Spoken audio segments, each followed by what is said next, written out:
Welcome to a podcast brought to you by the American Academy of Orthopedic Manual Physical Therapists. Our academy is a national organization committed to excellence in orthopedic manual physical therapy practice, education, and research, and we're here to explore a wide range of topics with you through interviews with content experts.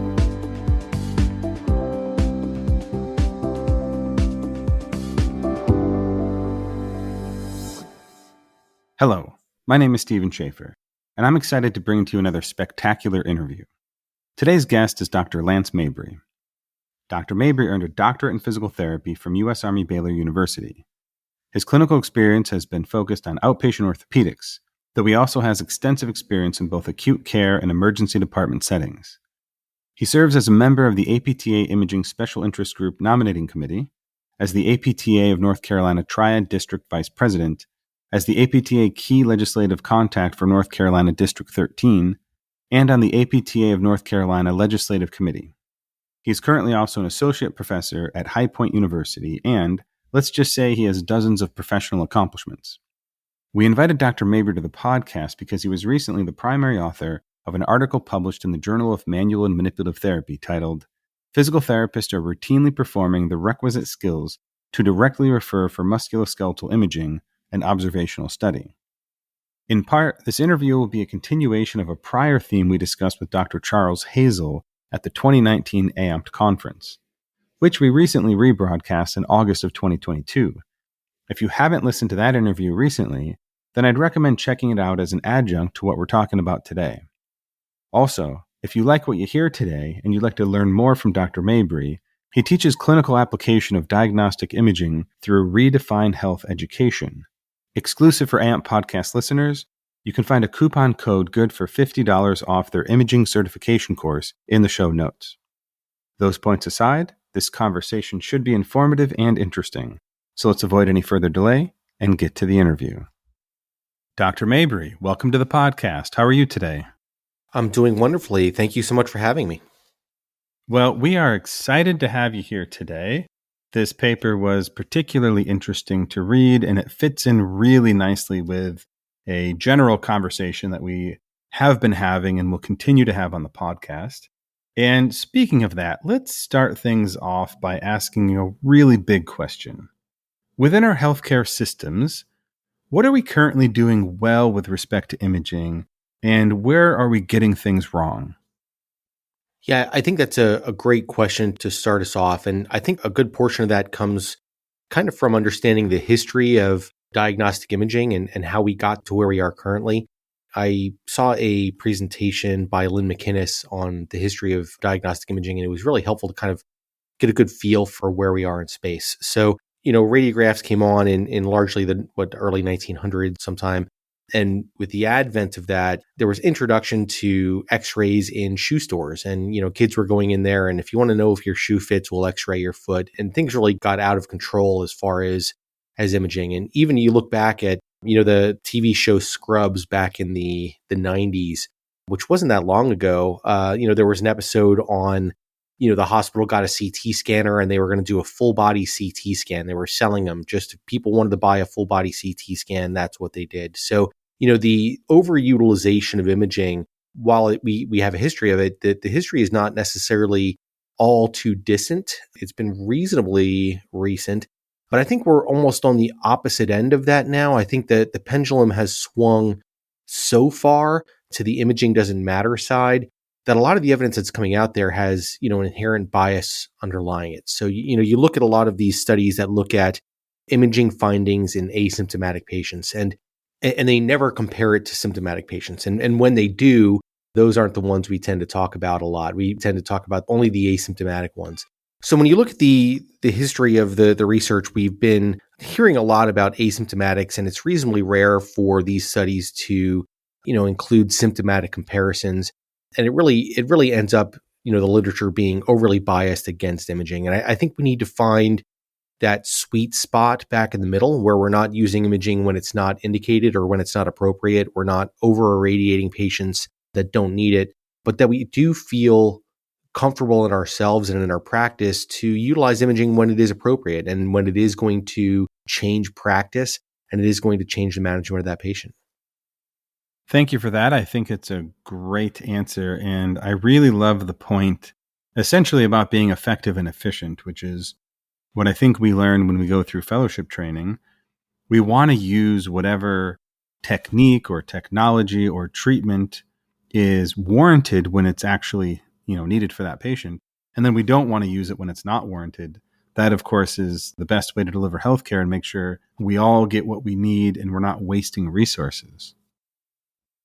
Yeah, I agree with that completely. I believe, the misnomer of diagnostic imaging is that it's diagnostic in nature. And while diagnostic imaging can be used for diagnosis, a lot of times in physical therapy, that's not what we're using it for. So it's almost sides of this, the imaging doesn't matter side versus the imaging matter sides.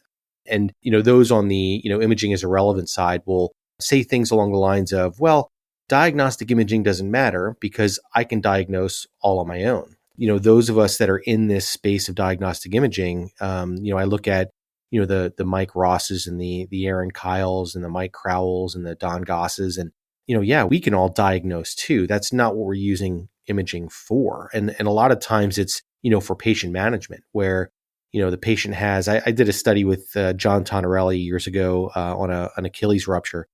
And, yes, we did the Thompson test. We knew it was an Achilles rupture. The person couldn't heel raise.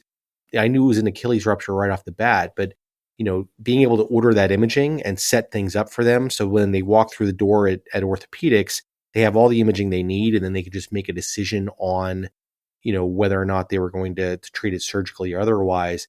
It really eliminates a lot of the extra steps that patients need to go through. It eliminates the redundant encounters. It reduces healthcare utilization. It reduces the co-pays for the patient in a civilian population. So there's a lot of value to imaging that isn't necessarily diagnostic in nature. And one of the interesting variables at play, which you've just begun to touch on in that answer, is that different providers have different skill sets and play different roles when it comes to at what point are they interacting with the patient. And speaking to that point, how is the current healthcare landscape similar with respect to physicians and physical therapists when it comes to ordering musculoskeletal images specifically? And perhaps a more important point, how is it different between these two different professions?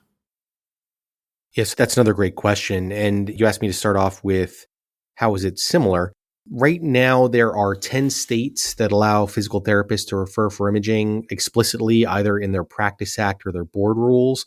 I'm going to do my best to rattle them off from memory, but Wisconsin, North Dakota, Rhode Island, Utah, West Virginia. Did I say Colorado already?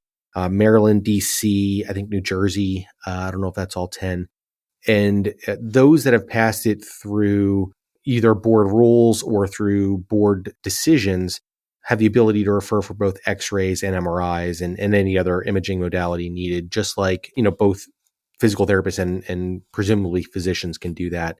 Some states, primarily the ones that have passed it through legislation, so we're talking Wisconsin, North Dakota, Rhode Island, and I think Arizona, only allow physical therapists to refer for radiographs at this point. So that's a little bit different than what physicians have available to them.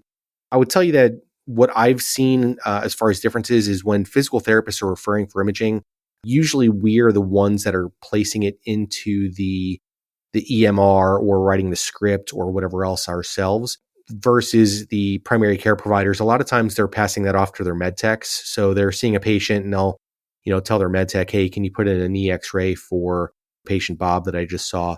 So the difference with that is when the provider's putting in themselves, a lot of times the referral that's going to the radiologist tends to be a little bit more robust. So the radiologist can give a little bit of a better reading versus a lot of times when it's going through an intermediary, such as a med tech, a lot of times the radiologist is only getting a history of something like foot pain or back pain, but is not getting any of the contextual factors. So that's certainly a difference.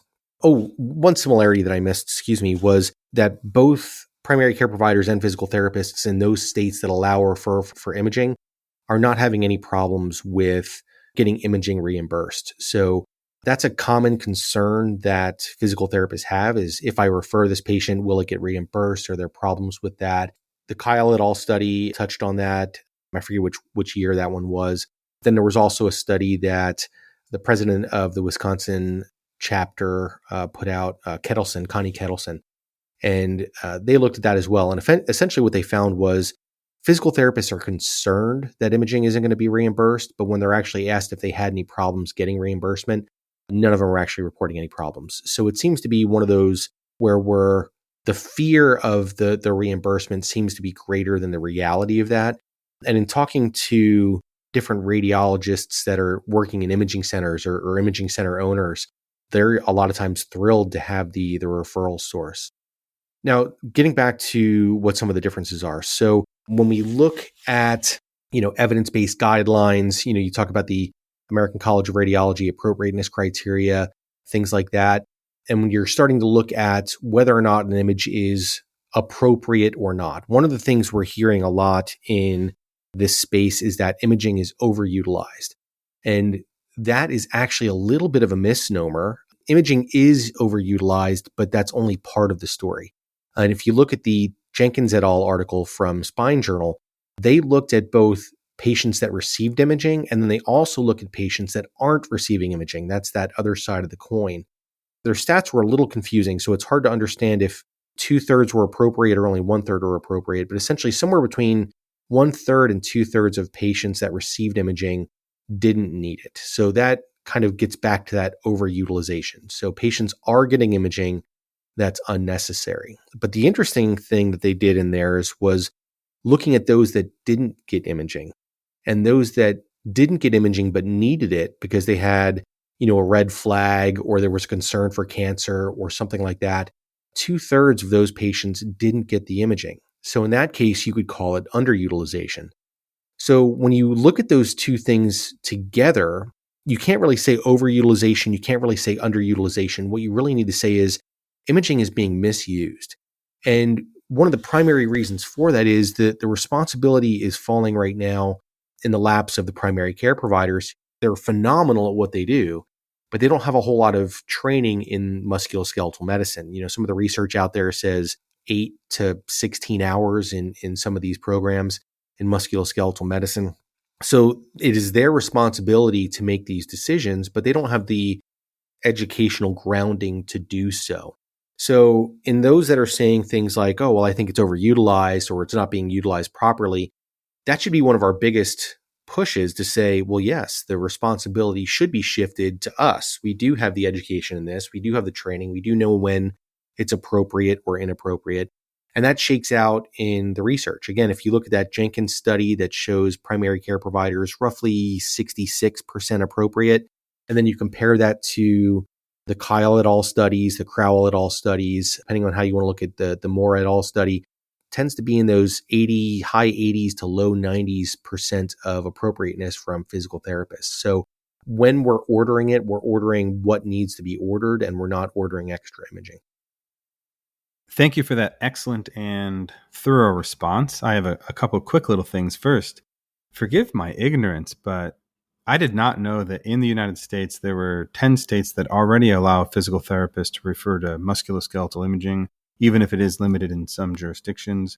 My prior notion or idea or understanding was that it was only the U.S. Armed Services. So I'm pleased to see progress in that regard. And actually, at present, as listeners most likely know, I'm living and working in Canada. And here in Ontario, the province of Ontario, we cannot order imaging, but it's one of the current goals that our provincial organization appears to be working on.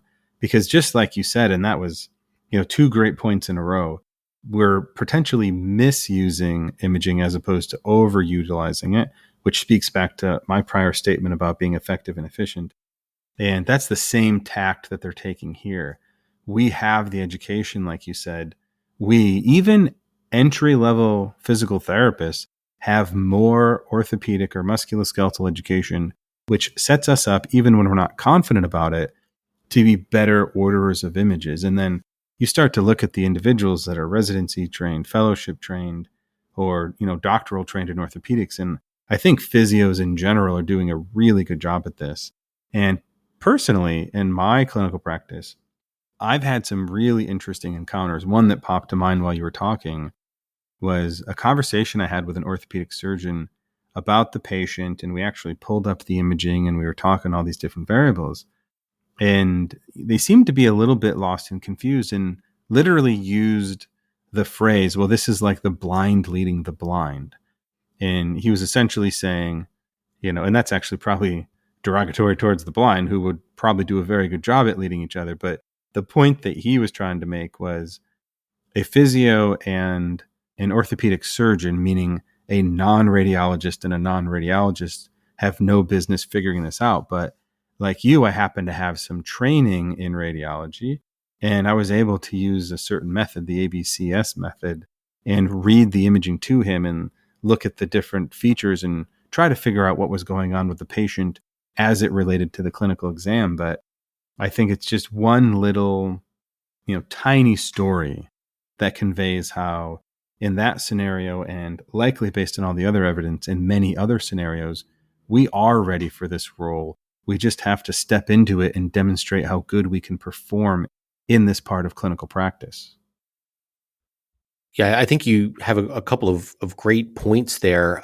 We looked at, I did a study, I published it, I want to say in 2020 in Physiotherapy Research International, and I was looking at which nations, as part of I think it's World Physiotherapy now, but it used to be the World Confederation of Physical Therapists, which nations allow imaging. And one of the countries we reached out to is Canada. And I think they did say that Alberta now allows for imaging referral, but that there were other provinces that were looking at it and expanding it. And it sounds like Canada has a very parallel pathway to what the United States is doing now, where they're doing it state by state or province by province. So good luck with that journey. I think it's what the patients need. It's what the healthcare system needs to expedite care and also to reduce healthcare utilization. The second part you talked about there, as far as, looking at imaging, and you were talking about looking at it as a physio and looking at, the orthopedic surgeons looking at it. One thing I will say is that while physical therapists or physiotherapists, while we're not radiologists, nor are orthopedic surgeons, and radiologists are the absolute best at what they do, I do believe there's a lot of value to us looking at imaging as well. We have the patient in front of us. So while we're never going to be radiologists and we're never going to be as good as them, the radiologist's eyes alone are never going to be as good as the radiologist's eyes plus our eyes together on that image. So every patient that walks through my door, I'm looking at the imaging. Everything I request, I'm looking at the imaging. I'm looking at it. And the majority of the time, what I see is exactly what the radiologist sees. Sometimes I see something that I don't understand, and I'll have to reach out to the radiologist, and it's more of a learning point for me. But on rare occasion, there are some things that the radiologist misses, and it's not their fault. They're humans just like anybody else. And in that case, just having that second set of eyes to look at it has always been welcome. And one of the things I found is that radiologists really embrace the clinician reaching out to them, assuming it's not overbearing. But, if you have questions reaching out, I think they appreciate the fact that this imaging means something and that people are looking at it and paying attention and want to grow into that space. Those are all great points. Thank you for adding those. And while I think we could banter back and forth for a long time about imaging in general as it relates to clinical practice, I really want to get into the study that we invited you here to talk about today. And that is, you created a survey. You relied on a panel of experts to help make this survey. And in particular, I found it interesting that you discussed 9 different skills that you identified through this panel as being important for physical therapists when they're going to order musculoskeletal imaging. Can you briefly run through those skills and time dependent, et cetera? We don't have to lay out the whole paper here because we can link to it and people can go read it. But can you expand on these ideas a little bit and why in particular you thought these skills were relevant for our profession as it relates to orthopedic imaging? This is a great question. And I want to start off by thanking my co-authors for their assistance in the paper. This paper never would have come to fruition without all of their work on this. The idea behind coming up with a skills list for imaging referral was really grounded in trying to get legislators and boards the information they need in order to make decisions on whether or not jurisdictional scope of practice should be changed. And the idea that kind of drove this was this idea of, well, physical therapists are doing everything but. We're doing all of these things with imaging. We're deciding when patients need imaging, we're contacting the PCP as an intermediary if we're in a state that doesn't allow it. We're reviewing imaging with the patients, we're integrating it into our practice, and if things are showing up that we need to refer them out, we're doing all of these things. It's just that we can't pull the trigger on the imaging order itself. So it's more of an administrative block than anything. It's not as much a clinical block. And that was the idea, is basically showing we're doing all of it, just not ordering the image. And in order to show that, there are some responsibilities that come before the image is ordered. And then there's also some responsibilities with the imaging request or the order itself. And then there's some responsibilities that come after the image is ordered. And when you talk to legislators and board, the people on the boards, the rules makers that are making these decisions, these are the things that they're worried about when they start expanding scope. They want to make sure the public is safe. And these are the kind of questions that come up. So we came up with 3 different criteria that kind of happen before an image is ever decided to be ordered. And the very first one is triaging the patient, right? Does the patient even belong to you? So if they're having a heart attack, we're probably not going to order an image. We're probably sending them somewhere else. The second one we came up with was using evidence-based imaging guidelines. So once we decide that, yes, they belong to us, are we using guidelines like the Ottawa ankle rules, the Ottawa knee rules, the American College of Radiology appropriateness criteria to help guide us in those decisions? The third one is, after we use those, understanding the risk benefit in that patient individually. So every patient has a different presentation, and maybe in this particular patient, it might be indicated for whatever reason, but for this presentation in this patient, it may not make sense. Or maybe it's not indicated, but for this patient, for this case, for whatever reason, it might make sense. At that point, you should kind of make the decision of, yes, I'm going to pull the trigger, or no, I'm not. And if you decide, yes, we are going to order the imaging, our fourth skill was either referring for radiology or requesting through an intermediary. So a PCP, an orthopedic surgeon, essentially contacting somebody and saying, hey, we need an image. The fifth skill was, if we're going to contact somebody and say we need imaging, suggesting which imaging modality that'll be. Is it X-ray, MRI, things like that? And then after the image is ordered, the things that are required in order to maintain safe practice thereafter. So once the imaging is ordered, are you reviewing the radiologist's interpretation? Are we educating your patients on those findings? Are we integrating the findings into a management or treatment plan? And then lastly, and this is one that the rules makers tend to really pay attention to, if something shows up on that image that is not appropriate or not within your scope of care or requires somebody else to be tapped in, are you in fact referring that patient to another provider? I really like the chronological order of the content. I think when we organize information in a logical, realistic way, it's easier not just to remember, but of course to apply in the clinic and utilize when we're trying to help our patients. And speaking of trying to help patients, I want to dive a little bit further into the results after you implemented this survey. And one of the skills you mentioned was utilizing evidence-based imaging guidelines. Now, I'm assuming most or all of our listeners have heard of a lot of this stuff, especially things like the Canadian C-spine rules, the Ottawa ankle rules, etc. But maybe people are a little bit less familiar with the appropriateness criteria, which I also use when I'm teaching and in the clinic. And specific to this point, I'm interested in knowing, how did physical therapists perform in this skill area? And is there a comparison of how they performed relative to their physician counterparts? So the utilization of imaging guidelines is something that we've seen in the literature before, and we can start to look at some of these comparisons. And it's a little bit of a different way to look at it versus the appropriateness. Now, the appropriateness is the outcome. So the appropriateness is I referred the patient for imaging, I ordered the imaging, and when you actually look at the guidelines, it was appropriate for whatever reason, right? But that's a little bit more of a post hoc analysis of what's going on there. When we look at utilizing imaging-based guidelines, essentially that question is looking at more of an a priori question. So I'm going to make a decision on whether or not to refer for imaging. I'm thinking about the American College of Radiology appropriateness criteria or maybe the Australian imaging pathways or whatever before I make that decision. And when you look at the results that we found, 63% of physical therapists reported doing this routinely in their practice. Now, if you remember before, we talked about the appropriateness of imaging, and we talked about physical therapists were in the high 80s, low 90s for appropriateness.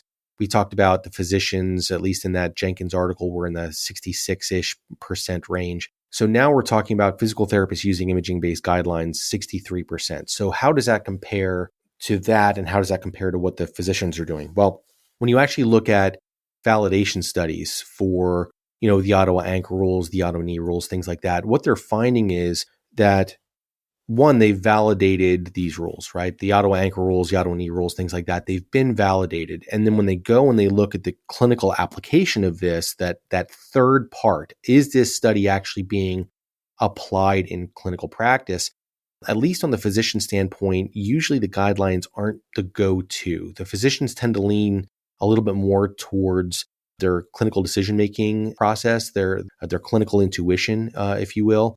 And some of the research, I'm not going to go through all of them, but the research I've seen is typically talked about roughly 30-ish percent, 30 to 40% of physicians are actually using these guidelines over their own clinical intuition. So that would suggest that physical therapists, at least from an a priori standpoint, are roughly double of that, thinking about, what they want to be utilizing or what they want to follow as they're going into this decision-making process.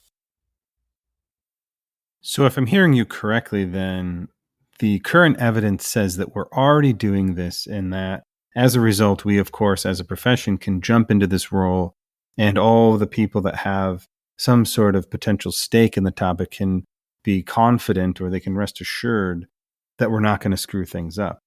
And I think part of the weight of what you just said comes from the fact that this was not just some small pilot study. As a matter of fact, when reading through it, your study is one of the larger peer-reviewed studies, or one of the larger peer-reviewed survey studies within the physical therapy publishing world. How did you get such a robust response, and what were some of the lessons, going through that process that you and your team learned about implementing this type of study on this particular topic? Well, we had great help from the APTA and specifically the APTA state chapters. So we focused our efforts primarily on state chapters, since the states are the ones that, Practice Act is decided at the state level. So they're the ones that have skin in this game. And, there are some states that, already have imaging that are looking to protect it. There are some states that are actively pushing for imaging rules or legislation. And then, there are others that might not be doing it, but they're, looking at it on the horizon. So we reached out to all the states, and they were a huge partners in helping us get this pushed out. So some of the lessons learned with this, so different states did different things. So some states obviously didn't participate. Some states put our survey on their website or their social media. When that happened, we got very little as far as response. So it doesn't seem that websites or social media is really a huge driver in regards to this, at least not from the state chapter standpoint. We also had some states that put it in their newsletter. We didn't seem to get a whole lot of response from those that were in a newsletter. We actually had gone through some of the APTA sections as well. So the ortho section pushed it out in their Ortho Bullets newsletter, but again, the newsletter just didn't seem to generate a whole lot of response. We did get a lot of response when organizations sent it out on direct emails. So if they sent it out to their members and said, could you please participate in this study? We got a very robust response from that. And AOMPT was actually one of the organizations that pushed this out directly through an email. We did see a substantial bolus of responses from AOMPT members. I think one of the other lessons we learned from this is, when reaching out to some of the state chapters, it was interesting to hear that some of them didn't have a process in place on how to do these things. So they might have had it for research for, a survey study on patients or things like that, but they didn't have it for things that was going to impact their legislative priorities directly. So it was interesting to hear the feedback on that, and that some of them were actually putting these things in place. And I think if going forward, if state chapters have something in place, I think they can actually get a lot of research pushed out through methods like this if they coordinate appropriately. I've conducted a few surveys myself, and that sounds like a very complicated and detailed approach. So I'm really glad you took that rigorous route so that your results could be more, let's say, far-reaching and impactful for the profession. And in terms of those results, I know we've already partially touched on this, but are there any other major points that you want to talk about in terms of after you analyzed all the responses, what types of trends or tidbits here and there did you and your co-authors figure out when all the different findings were laid out in front of you? Well, I think the biggest takeaway from this was how many physical therapists are already practicing these skills. So we talked before, there are 9 skills. On average, physical therapists were practicing 7 skills total, which already shows how much involvement physical therapists have in whole across the board. I think the other piece of this, and this is probably what's going to be most impactful to legislators and rules makers, is how many physical therapists are performing all 9. Because if you're not performing all of them, then that shows there's gaps and things like that. And our study found 28% of physical therapists right now today are performing all 9 skills routinely. So that shows that practicing of imaging skills is widespread. And 28%, how is 28% widespread? And you have to understand how rules are made and how jurisdictional scope and personal scope works. So just like most states allow dry needling, those that dry needle in the profession are still a minority of the profession. There's probably not a lot of PTs in acute care that are dry needling for infection reasons and things like that. So just like with surgeons, surgeons, not every physician is a surgeon, but yet surgery is allowed in the physician scope of practice. So you don't need a 100% saturation of people being able to use these skills. What you need to show is that a large number are in fact practicing this currently. That's what that 28% indicates. And then as other add on those skills, then that number will expand over time.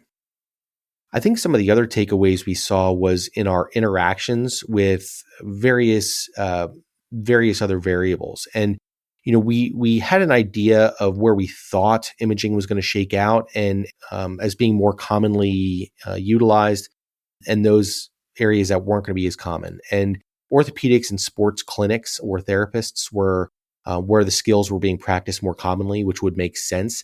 Those that were on the more inpatient side of things like home health, acute care, SNF, rehab, they tend to not use them as much, which seems to make sense. I mean, you tend to have an attending physician that's easily accessible in those roles. And even myself, I've worked both outpatient and inpatient. My interactions with imaging were certainly different on the inpatient side. I think some of the other things we saw that were interesting as well, you hear a lot in the chat rooms that the DPT didn't add anything. Oh, the DPT was just an extra year and more, more money for schools and things like that. And, I've never been a big believer in that. And this data would shake out to suggest that there is a difference in what's going on. DPTs were utilizing imaging skills more commonly than both their MPT and BPT counterparts. And MPTs were actually using imaging skills more commonly or more imaging skills as compared to their BPT counterparts. So there does seem to be an interaction with education where more education leads people to be utilizing these skills a little bit more. That was further compounded by our results when we looked at residency and fellowship trained PTs, as well as board certified PTs. And both of those groups, if they were residency and fellowship trained, were using imaging more. If they were board certified, similarly, they were using those skills more. So there is a component of continuing education or advancing education that's tied to these imaging skills. Thank you for making those points. They certainly add a deeper understanding to this topic as a whole. And as we're moving towards closing out this conversation, in terms of how you think things might unfold in the future, what can we, and I know I'm asking you to maybe predict the unpredictable, but what can we expect for the physical therapy profession as it relates to ordering musculoskeletal imaging in the U.S. as we go through the forthcoming years? I think you're going to see states flip reasonably quickly on these. When you look at how many have just dropped in the last 6 to 12 months, West Virginia, Arizona, North Dakota, and Rhode Island, I think have all passed either rules or legislation in the last 12 months. I'm not going to out any states, but I know there are a couple of states that are currently working on this as well, that could be announcing it at any time. So I think you're going to see these states flip pretty quickly. Now, different processes take different amounts of time. So a board decision could take a very short amount of time if that's all that's needed. Board rules might take a couple of years. Legislation usually takes 6 to 8 years. And depending on what route is taken by the state, there's different levels of security. So while a board decision might only take a couple of months, maybe, that can very easily be overturned by either a board rule or a practice act or things like that. Versus, once things are actually in legislation, it takes 6 or 8 years to get there. But once they're in legislation, usually it's pretty solid. It's hard to overturn those. But what I would say is that those that are interested in getting a pulse of where this is in their state, the important thing is to make sure you're going through your APTA state chapter. Because if you do start the process on your own and you're not prepared if you're not asking the question the right way, or you're not pursuing it at the right level, so maybe your state needs legislation because what's currently in the Practice Act, but you're working at a board rule level, or maybe you start the legislation process, but you only need a board rule. Your state will have a pulse on all this in coordination with the imaging special interest group. And what I will tell you is if you partner with your state chapter, I'm sure they'd be happy to have your energy and your volunteer time, but they can help point you in the right direction and make sure that it's being done in a way that's not going to set back the process instead of moving it forward. Those are all spectacular points. Thank you for making them. And I too will encourage everyone to reach out to the powers that be so we can move the profession forward. But that point aside, Dr. Mabry, it's been a distinct pleasure talking to you about this topic. Thank you for all of the imaging-related work that you and your colleagues have been doing for the profession. I also thank you for helping us follow up on this topic because we've taken a dive into it before, and it's interesting to see how things progress over time. So, moving forward, I wish you all the best of luck, and maybe we can have you back in the future. Sounds good. Thank you so much for having me. This has been a production of the American Academy of Orthopedic Manual Physical Therapists. You can learn more about the Academy by visiting our website at aaompt.org. You can also find us on Facebook, Twitter, and Instagram by searching for our acronym, AAOMPT. The views and opinions expressed on the AOMPT podcast are those of the interviewers and interviewees and do not represent the official position of AOMPT. The information presented should not be used as personal healthcare or clinical practice advice. If you need to find an expert orthopedic physical therapist near you, then check out the Find a Fellow feature under the Public Resources tab at www.aaompt.org, which you can find in the show notes.